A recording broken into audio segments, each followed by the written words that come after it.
When the police were standing next to a dead body lying in a pool of blood, they heard a cry for help, "Save me," from the upper part of the house. They immediately ran upstairs and realized the voice was coming from inside a wardrobe. They managed to find its key, and when they opened the wardrobe, they found a woman named Dolly, standing there trembling with fear. It took the police 7 years to solve that case. The events that had unfolded in that house that day were things the police had never even imagined in their dreams. On the night of August 22, 1922, the sound of Fred Oesterreich and his wife Dolly quarreling was heard loudly from inside their house. Their neighbors were all listening to this noise. Suddenly, they all heard the sound of someone firing a gun 3 times from inside the house. Frightened by this, the neighbors immediately called the police. When the police arrived and entered the house, they found Fred Oesterreich in the living room, shot and lying in a pool of blood. While they were investigating, "Is anyone else in the house? Where is his wife?" they heard a woman's voice from the upper floor of the house. She was repeatedly shouting, "Save me." The police immediately ran up to the upper floor of the house. However, they couldn't find anyone in plain sight. Again, that woman's voice, rose up. That's when they realized the sound was coming from a large wardrobe there. The police immediately tried to open it. But no matter how hard they tried, they couldn't open it. It had been locked by someone from the outside. The police asked the woman inside, "Who are you? How did you get in there? Where is the key?" In reply, the woman said, trembling with fear, "I am Dolly, who lives in this house. Please rescue me as soon as possible." Although the police searched for the wardrobe key, they couldn't find it and were about to break the wardrobe open. Suddenly, they found a set of keys in a room on the ground floor. When they tried it, they were able to open the wardrobe. Dolly came out of that wardrobe in a state of extreme fear and trembling. When the police asked, "What happened here? How did you get locked inside this wardrobe? Who came here?" a terrified Dolly explained everything. That wardrobe was a large closet, big enough for a person to stand inside and arrange clothes. While Dolly was arranging clothes one by one inside it, she heard the sound of a gunshot from the lower part of the house. Dolly quickly turned around. At that very moment, someone closed the wardrobe and locked it. Based on everything Dolly said, the police reached a preliminary conclusion. When the police had arrived, things were thrown about. From this, they understood that it was a robbery attempt. Moreover, since Dolly was locked inside the closet immediately after she heard the gunshot and turned around, the police concluded that 2 people had committed this crime. Even though things were like this, the police were not ready to believe everything Dolly said completely. They had some small suspicions about Dolly. But the only reason they didn't think about it more was that Dolly was inside that closet. Looking at that wardrobe, it could only be locked from the outside. A person inside could not lock it. Moreover, its key was found by the police in a room on the ground floor. It was only because of these things that the shadow of suspicion did not fall on the woman named Dolly.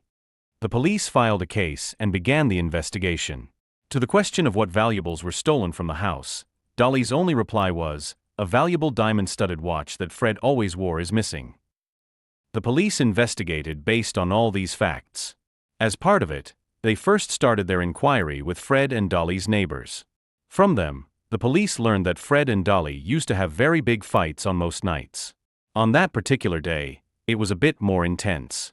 It was because the gunshot was heard in the midst of this fight and commotion that the neighbors had immediately informed the police. The police began to intensify their investigations. The search for the culprits continued. It was in 1918 that Fred Oesterreich and his wife Dolly moved to California. Looking at Fred, he was a very busy businessman. All the businesses he was involved in were reaping great success and moving forward. But he also had 1 or 2 bad habits. He was a heavy drinker. Now, coming to Dolly's case, the woman named Dolly was born in Germany in the 1880s. Although there was an age difference of about 3 years between Dolly and Fred, their marriage was a very good one in the beginning. But as time went on and Fred became busier, Dolly started to become lonely and isolated. When the police learned all this, they began to investigate Dolly and Fred more thoroughly once again. The police investigation extended to whether Dolly or Fred had any kind of affairs, any boyfriend or girlfriend. But the police could not find anyone like that. Although the police collected data in every possible way, they eventually started fumbling in the dark. Things turned into a situation where no evidence could be found. The case became a cold case. Time moved on again. After a few days, Dolly moved from California to Los Angeles. As days passed again, a new person came into her life. It was the advocate Herman Shapiro, who was looking after all matters of Fred's estate. Dolly and the man named Herman went through a marriage relationship in the old way again. But just like Fred, Herman was also a VE. During all this time, the police were still after Dolly, still on the case related to Fred's death. One day, the police came to Herman's office for a final inquiry. The sight they saw there stunned the police. The diamond-studded watch that was on Fred's hand, which had great importance in the case, was now on Herman's hand, that is, on the hand of Dolly's new husband. The police felt that something was amiss. The police began to investigate more in connection with this watch. When they investigated, Dolly said, "I said that the watch was lost out of a mistake that day. But the watch was there between the sofa cushions. I didn't tell the police about this because I thought it might not be a very important thing in the case." But when the police heard this, they again started to feel that many things were amiss. Because that diamond-studded watch on Fred's hand was a very important thing in this case. With this, the news media began to pick up the story. After a year, the case once again started to be prominent in all the media. While all these things were happening, two people came forward. The first was Dolly's new boyfriend. He said, "Dolly had given me a gun to throw away." Y abandon itinapon. The second was one of Dolly's neighbors. He said the same thing, "Dolly had given me a gun to dispose of." I buried it in the ground. When the police heard this, they immediately started efforts to recover those guns. The police had a serious suspicion that those were the guns used to commit the murder. After recovering them all, when the police called Dolly again and investigated, Dolly said with a very casual attitude, "Those are both Fred's guns that were in the house. After his death, I used to get scared when I saw them. It's only for that reason that I gave them to these two people to dispose of." The matter of this gun was not like the other things. Along with this, the police arrested Dolly and presented her before the court. But due to the lack of sufficient evidence, Dolly came out after a few days. During this time, the police had serious suspicions about Dolly. However, it was only due to the lack of evidence that the police could not do anything to her. The police conducted further investigations, and days passed again. Almost 7 years passed like this. The case continued as a frozen cold case. After 7 years, many crucial things came to light. The marriage between Dolly and her then husband Herman ended in divorce. After that, the lawyer named Herman called the police and said that he had a secret to reveal. The police were completely shocked to hear the secret he told. What Herman revealed there that day were things they had never even imagined in their dreams. The story began years before Fred's murder. A young man named Otto worked in Fred's company. In 1913, when Dolly's sewing machine broke down, Fred sent Otto to his house to repair it. However, that's where the friendship between Otto and the woman named Dolly began. But when Dolly saw that if this matter continued like this, it would lead to many very big problems, she found a solution for it. Their house had an attic on top. Dolly made all the necessary arrangements for Otto to sleep there. So the young man Otto quit his job and started to live in the attic of Fred and Dolly's house, without Fred, Dolly's husband, knowing. Sometimes, when he heard sounds like someone walking, Fred would tell his wife. But Dolly would reply, "You are just imagining it, I don't hear any such sounds." Years passed like this. As soon as Fred left the house, Otto would come straight down from the attic and they would go on with their lives. When Fred came back home, Otto would secretly go up to the attic and hide without Fred knowing. During all the time he sat in this attic, what he was doing was story writing. He had a significant interest in that field. About 5 years passed like this. After 5 years, they began preparations to move to California. Even on this occasion, Dolly tried her best to choose a house with an attic. As far as California was concerned, getting such houses was very difficult. Still, somehow they found a house. First, Dolly sent Otto there to move into that house.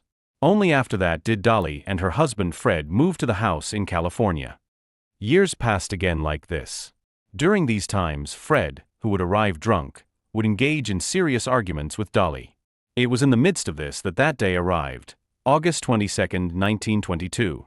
On that day, the argument escalated a bit too much. When things reached a point where it seemed Fred might kill Dolly, Otto, Dolly's lover who was hiding in the attic, came straight down. Fred was a bit stunned when he saw Otto. Before he could finish thinking about how a person who had worked in his company years ago had come to be inside his house, 3 bullets had pierced his chest. Otto had shot him in the chest using a gun he had with him. They had no doubt whatsoever that the police would arrive there very soon. Consequently, they prepared a clear plan. Otto himself locked Dolly inside that wardrobe, took the key and dropped it on the ground floor, and then went back up to the attic to hide.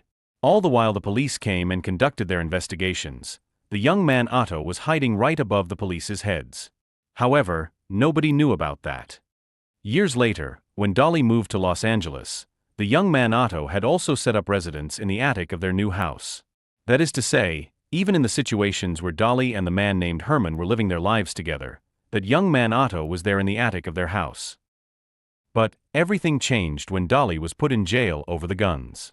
After being jailed, Dolly called her then husband Herman and said, "My brother is living on top of the house in the attic.